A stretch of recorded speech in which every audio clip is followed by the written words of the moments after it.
Hey everyone, I'm Jessica Adams. I'm 31 years old now, doing really well in my advertising job, feeling quite established in my career. Honestly, I thought I had a handle on all the complicated, messy stuff with my family, the kind of drama that seems to follow us around. But everything took a sharp turn, a really difficult one, the moment my younger sister, Olivia, got engaged and started planning her big day, her dream wedding. I was right there beside her, ready to help make her celebration perfect, every single detail, but it became clear pretty fast, maybe faster than I wanted to admit, that things were going to be way harder and more stressful than I expected. My dad, Robert, cast a long, dark shadow over everything that was happening. Ever since his marriage to my mom ended a few years back, he just hasn't been the same person. He's been really struggling, falling into heavy drinking and making some truly poor, regrettable choices that affected everyone around him. And frankly, one of the absolute worst things he did, in my opinion, was getting involved with his new girlfriend, Carol. From the very first time I met her, the moment we were introduced, I just had a bad feeling, a deep sense of unease about her presence in our lives. One afternoon, while Olivia and I were happily picking out flowers for her wedding, surrounded by beautiful blooms and scents, she turned to me, her voice full of worry and a hint of sadness. "Jessica," she asked, her eyes searching mine, "do you honestly think Dad will show up sober?" "Like, truly sober?" she asked, looking hopeful, desperately wanting to believe it. "I truly hope so, Liv," I replied, trying my absolute best to make her feel better, to offer some comfort. "For your sake, for your special day, I really do hope he can manage it." But deep down, in the pit of my stomach, I wasn't so sure that just hoping would be enough to change things. As the wedding day got closer, the date looming large on the calendar, I felt less like a bridesmaid, excited for my sister, and more like someone constantly trying to keep two sides from fighting, desperately trying to keep things calm and prevent any blow-ups. My boyfriend, Michael, was absolutely amazing through all of this. He was my rock. He'd always try to calm me down, saying things like, "Honey, you can't control everything that happens. You can only control your reaction." I know. I'd say back, even though I couldn't stop worrying in my heart, the anxiety a constant knot in my chest. But if Dad ruins this day for Olivia, after everything, I'll never, ever forgive him. Little did I know, things were about to get much, much worse. The situation was going to escalate beyond anything I could have imagined. About a week before the wedding, I met up with my best friend Lisa for coffee at our usual spot downtown. She's always been the sensible, grounded one in my life, the voice of reason, and I really needed her advice and perspective then. "What's really going on with you and Carol?" she asked, giving me a look that told me she already knew something wasn't right, that there was more to the story. I lowered my voice, looking around the busy coffee shop like someone might be listening in, might overhear our private conversation. "Something's just not right about her, Lisa. I can feel it." The way she latched onto Dad so quickly, so intensely, always whispering things to him, isolating him. And get this, the other day, I overheard her talking on the phone about some big money coming in soon, some kind of score. Lisa's eyes got wide, her expression shifting to one of concern. "You think she's conning him? Like a professional scammer?" "I don't know for sure," I admitted, the uncertainty heavy in my voice. "But I'm going to find out. I have to." That conversation sparked something in me, a determination I hadn't felt before, and I couldn't let it go. I spent late nights scrolling through social media, digging deep, making quiet calls to some of Dad's old buddies, trying to put the puzzle pieces together to understand what was really happening. The more I looked, the more I felt like I was finding something I wasn't sure I wanted to know, a truth that was uncomfortable and painful. The day before the wedding, Olivia and I were at the event hall, doing some final checks, making sure everything was perfect, when suddenly Dad and Carol showed up without us knowing, completely unannounced. "Daddy!" Olivia cried out happily, her face lighting up, running over to give him a big hug. I stayed back, watching them closely, my guard up. Carol's eyes were looking around the room, scanning everything, almost like she was checking everything out in a calculating, assessing way. Dad, on the other hand, mumbled, his words slurred, "My little girl, all grown up." My heart just sank, a heavy feeling in my chest. He was already drunk, and the day hadn't even started. "Robert, darling, let's go check out the bar," Carol said smoothly, her voice dripping with false sweetness, giving me a smug glance as they walked away together, leaving us standing there. A wave of anger rose up in me, hot and fast, but I tried my best to stay calm, to keep my composure for Olivia's sake, for her peace of mind. Olivia turned to me, her eyes shining with tears she hadn't cried yet, her lip trembling slightly. "Jessica, I didn't let her finish." I pulled her into a hug, holding her tight, whispering, "Don't worry, sis. Tomorrow is all about you and Daniel. It's your day. Nothing, absolutely nothing, is going to ruin it." Oh, if only I had known how terribly wrong I was. They say there's always a quiet time before a storm hits. Well, our storm was building, gathering strength, and it was about to hit with the power of a huge, destructive hurricane. As I stood there, holding my baby sister Olivia close, feeling her tremble slightly, I made a silent promise to myself. No matter what happened, no matter how bad it got, I would protect her happiness, her peace. At that moment, standing in the quiet hall, I had no idea I'd be fighting for much more than just a perfect wedding day. The ceremony itself was beautiful, truly lovely. Olivia looked absolutely radiant, glowing with happiness, and for a brief moment, a precious few minutes, all the family drama, all the tension, seemed to disappear, fading into the background. Standing next to her, watching her say her vows to Daniel, her eyes full of love, I felt a small bit of hope, a fragile possibility. Maybe, just maybe, we could get through this day without any major problems, any disasters. I wanted so badly for Olivia to have one perfect, happy day, free from the usual chaos.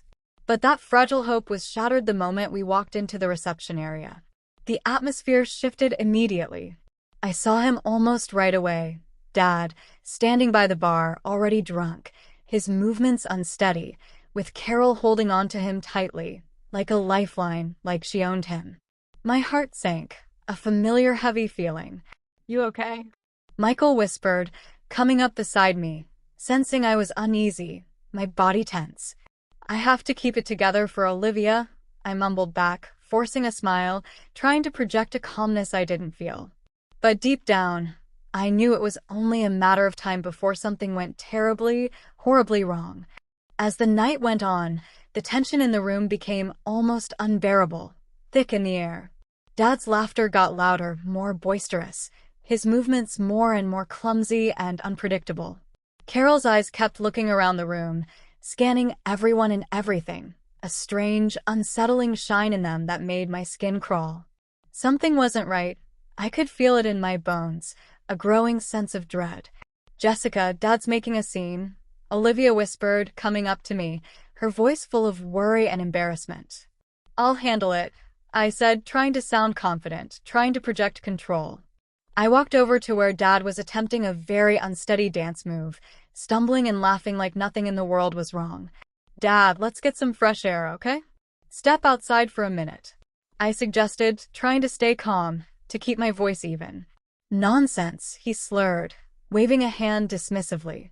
"I'm celebrating my baby girl's big day. Having a grand time." He tried to twirl but nearly fell over, catching himself on the bar. Carol appeared at his side instantly, like a shadow, tightening her grip on his arm. "Leave him alone, he's having fun," she said sharply, her eyes narrowed at me. "This isn't about fun, Carol," I replied, trying to keep my voice steady, to not let my anger show. "It's about showing respect for Olivia on her special day, her wedding day." Carol's eyes narrowed further as she sneered, a cruel twist to her lips. "You think you're so perfect, don't you? Always trying to control everything and everyone." The argument got heated fast, escalating quickly. We moved to a quieter part of the room, away from the main crowd, but our voices kept getting louder with each exchange, the tension building. "You don't know anything about our family," I yelled at her, my patience completely gone, snapping. "Oh, I know one thing," she hissed back, leaning in close. "Your daddy likes my company more than yours. A lot more." Something inside me just snapped completely. The control I had been holding on to shattered. "Is that before or after you took his money, Carol? Is that what makes you so appealing?" I shot back, my voice shaking with anger, with fury. Her face twisted with rage, pure, unadulterated fury, and before I could react, before I could even flinch, she lunged at me, taking off her high-heeled shoe and swinging it wildly at my head. For a moment, everything seemed to slow down, time stretching out. I felt the sharp, shocking hit as the heel connected with my temple, a searing pain shooting through my head, radiating outwards. People screamed. A collective gasp of shock and fear, and total chaos broke out around us. Guests shrieked and scattered, trying to get out of the way. Chairs were knocked over, tables jostled, and the whole scene became a blur of noise and frantic movement. Through the mess, through the ringing in my ears, all I could focus on was Olivia, searching for her face in the crowd. How had things gotten this bad? How had her special day turned into this nightmare? I had promised to protect her happiness, but now her wedding day was turning into a violent, public disaster. I saw Olivia's horrified face, her eyes wide with shock and fear, as Daniel held her back, keeping her safe. Security rushed in, moving quickly, holding Carol back as she screamed insults and obscenities at anyone who came near her. It was pure chaos, a scene I would never forget. I stood there, frozen, stunned, as the police arrived and calmly, professionally, led Carol away in handcuffs. In that brief moment, as she was being taken away, I caught a glimpse of Dad. He looked completely lost and broken, his face pale, like he didn't understand what was happening. That was when I knew, with absolute certainty, that things would never, ever be the same again for any of us. The days after the wedding were a blur of activity and emotion. Between talking to the police, giving official interviews, and enduring endless nights without sleep, filled with nightmares, I felt like I was living in a bad dream I couldn't wake up from. Every little sound made me jump. My nerves frayed, and the image of Carol lunging at me with that shoe played over and over in my mind, a constant, disturbing loop. Michael, my rock through all of this, my steady support, would hold me whenever the nightmares hit, whenever I woke up shaking. "You're safe now, Jessica," he whispered, trying to comfort me, stroking my hair. But feeling safe seemed impossible, a distant concept. How could I feel safe when my own father's girlfriend had tried to physically attack me at my sister's wedding, in front of everyone? How do you even begin to recover, to heal from something like that, something so public and traumatic? Olivia, understandably, was a wreck. When I went to see her about a week after everything happened, after the dust had settled a little, she couldn't even look at me at first, the pain too raw. "All those months of planning," she said, her voice heavy with sadness and disappointment. "And for what? My wedding will always be remembered as the day someone tried to hurt my sister, as the day everything fell apart." "Olivia, I'm so sorry," I started, guilt weighing heavily on me, a crushing weight. She cut me off gently, shaking her head. "I know it's not your fault, Jessica, not really. But still, I can't help feeling like our family is somehow cursed, like we're destined for drama." While Olivia was dealing with her pain and disappointment, Dad was completely refusing to accept what happened, living in total denial. He called me constantly, leaving rambling voice messages that made my blood boil, filled with excuses. "Jessica, sweetie, let's not make a big deal out of this," he'd say, as if it were a minor disagreement. "Carol was just upset. She didn't mean any harm. You provoked her." Hearing him defend her like that, after everything she had done, after she attacked me, was infuriating beyond words. The final straw, the absolute breaking point, came when he showed up at my apartment one evening, unannounced, smelling strongly of alcohol, swaying slightly. I opened the door to find him standing there, unsteady, his eyes glassy and unfocused. "Dad, you need to leave," I said firmly, trying to keep my voice steady, trying to maintain my boundary. "But Pumpkin, we're family. We gotta stick together, through thick and thin," he slurred, sounding pathetic, trying to appeal to my emotions. Something hardened inside me as I looked at him, a protective shield coming up. "No, Dad. We're done. I can't do this anymore, not like this." The hurt in his eyes, the sudden realization, almost made me change my mind, almost made me waver. But as I closed the door, slowly but firmly, I knew it was the right thing to do, the necessary step for my own well-being. Meanwhile, Lisa, my ever-determined best friend, the one who never gives up, had started looking deeper into Carol's past. What we found, what she uncovered, left me absolutely speechless, shocked to my core. "Jessica, look at this," Lisa said one night, spreading papers and documents across my coffee table, the evidence laid bare. "Carol has a serious criminal record. Assault, fraud, you name it, she's done it." I looked over the documents, my hands shaking slightly, feeling sick to my stomach at the extent of her deception. How did Dad not know about this? How could he be so blind? I asked, the words barely a whisper. Lisa hesitated for a moment, biting her lip, her expression serious. "That's the thing, Jessica. I think he did know. Or at least, he suspected." The truth, the full, painful truth, hit me like a ton of bricks, a crushing weight. We found shared bank accounts, suspicious money transfers, evidence that Dad wasn't just someone who was taken advantage of in all of this. He was involved. He was an accomplice in Carol's schemes. Telling Olivia what we found out about Dad's involvement was one of the hardest things I've ever had to do in my life. We sat together in her kitchen, the wedding gifts still sitting in the corner, untouched, a painful reminder of the day. "I can't believe it," she whispered, tears streaming down her face, her voice breaking. "How could he do this to us? To you? I don't even know him anymore. Who is this person?" "I don't know who Dad is either, Liv," I said softly, feeling the same confusion and pain. "But we need to protect ourselves now, more than ever." Olivia looked at me, her expression changing from heartbreak to one of quiet determination, a flicker of strength in her eyes. "I'm with you, Jessica. Always. Whatever we need to do." Despite her words, the guilt weighed heavily on me, a constant burden. I had exposed our father's crimes, brought his actions into the light, and by doing so, I might have ruined his life completely. But then again, hadn't he already done that to himself, through his own choices? The mix of anger, confusion, sadness, and guilt was too much for me to handle by myself, the emotional burden too heavy, so I decided to get help, to seek professional support. That's how I ended up sitting in a therapist's office, a quiet, safe space, trying to make sense of everything that had happened, to process the trauma.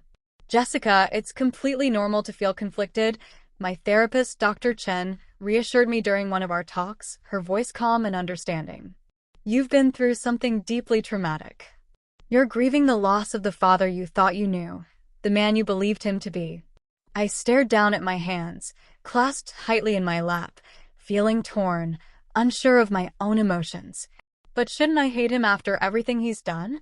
After he chose her over us, after his actions caused so much pain? "There's no should when it comes to feelings, Jessica," she explained kindly, patiently. "Emotions are complex. What's important is that you recognize how you feel, allow yourself to feel it, and work through it at your own pace." Working through it sounded easy, a simple task, but it definitely wasn't. It was hard work, emotionally draining. Still, as I left Dr. Chen's office that day, walking out into the sunshine, I felt a small spark of hope, a tiny flicker of light in the darkness. It wasn't much, just a beginning, but it was there. Maybe, just maybe, I could build something good, something positive from the ruins of my family's past. 4 months after the wedding disaster, the day that changed everything, I found myself in a place I never thought I'd reach, genuinely happy. Despite everything that had happened, despite the pain and the betrayal, I had a strong group of people supporting me, a chosen family. Olivia, Michael, Lisa, and I had become an unbeatable team, our bond forged in crisis. Our connection was stronger than ever, a true support system. One night, while we were having dinner at my place, a relaxed, comfortable evening, Olivia raised her glass, a smile on her face. "To new starts," she toasted, her voice full of hope. "And to family," I added, clinking glasses with my sister, our eyes meeting. "The one we choose, the one that stands by you." The news was all over Carol's trial, a media frenzy. It was a total circus, reporters and cameras everywhere. Sitting in that courtroom, a tense, formal space, my stomach was in knots as Carol's true personality, her history of deception and crime, was revealed for everyone to see, laid bare. Dad sat beside me, his face pale, his eyes wide, looking utterly stunned as the evidence mounted and the reality of his situation, and hers, became undeniably clear. But the real surprise, the moment that truly shocked me, was still to come. Lisa and I had been working hard, tirelessly, putting together proof of Dad's involvement in Carol's schemes, gathering documentation. During the trial, our lawyer stood up and spoke to the court, his voice clear and strong. "Your Honor," he stated, addressing the judge directly, "we have documents proving Robert Adams's involvement in Ms. Lang's fraudulent activities. He was not merely a victim, but a participant." As the legal fight continued, the complex court proceedings, my personal life took an unexpected turn for the better, a bright spot amidst the darkness. My career started taking off, moving in a positive direction. One Sunday afternoon, my boss called me into his office, a formal meeting. "Jessica, we're promoting you to Senior Marketing Director," he said with a genuine smile. "Your toughness, your resilience, and your creativity this past year have been truly exceptional, outstanding." I left his office in a daze, the news sinking in, immediately calling Michael to share the news, my voice trembling slightly with excitement. "Honey, that's unbelievable," he exclaimed, excitement clear in his voice. "I'm so incredibly proud of you. You deserve this." In the middle of all the craziness, all the ongoing drama, Olivia and Daniel made a lovely, heartfelt decision. They decided to renew their vows, to reaffirm their commitment to each other. This time, it was a small, private ceremony in their backyard, a beautiful, intimate setting, with just close friends and family present. "Second time's the charm," Daniel joked, making Olivia giggle as they exchanged rings again, their love clear. Watching them, seeing their happiness, I felt a sense of calm wash over me, a feeling of peace. We were finally healing, all of us, slowly but surely. Then the day Carol was sentenced arrived. The courtroom was full of tension, the air thick with anticipation, as the judge prepared to announce the decision, her voice firm. As I sat there, waiting, I thought about how far we had come, how much we had endured since that awful, chaotic wedding day. We had been through so much pain and betrayal, so many difficult moments, but somehow, we had made it through together. We were stronger, more resilient, and we were moving forward, leaving the past behind. It wasn't easy, the path was difficult, but we had found our way back to each other, to a place of connection. The storm had passed, the worst was over, and we were finally finding peace again. I stood up to give my statement about how her actions affected me, my hands shaking slightly, but my voice was steady, firm. "The scars from that night go deep," I began, looking out at the courtroom, "but they've made me stronger, more resilient than I ever thought possible." I looked directly at Carol, making eye contact, knowing this was my chance to take back my life, to reclaim my power. I'm here today not as someone who was hurt, not as a victim, but as someone who survived, who overcame. As Carol was led away in handcuffs, the sound echoing slightly in the quiet courtroom, I felt a profound sense of completion, of closure. It was like a long and painful part of my life, a difficult chapter, was finally coming to an end. The real celebration, though, the moment that truly felt like a turning point, happened a month later. Olivia, Daniel, Michael, Lisa, and I were at my favorite restaurant, a place filled with good memories, getting together to celebrate my promotion and everything we had gotten through together, everything we had overcome.